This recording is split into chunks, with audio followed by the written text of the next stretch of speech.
An dú hasin dul dhéanamh Taois-cluiche. Bhí sé feumach 8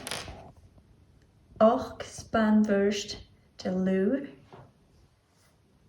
10 spàin-bhùird de salann, 60 ml de uisge blàth,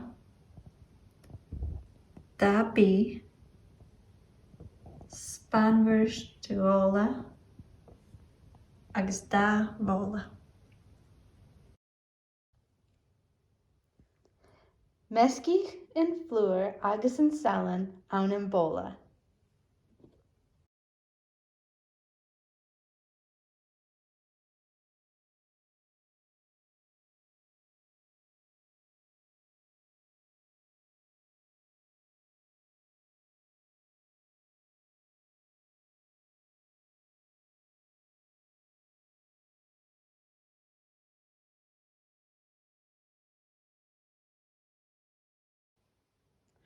Ann an bhobhla eile, meascaigh an tuisce, an dath-bìdh agus an óla.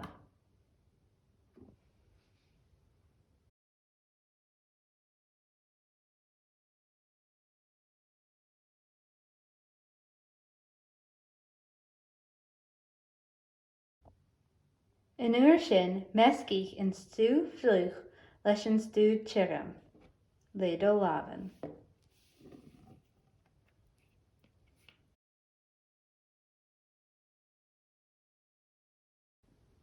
Is dé sin creabh an flùr a bhóris, agus féin an túis go sa bhealaí mín.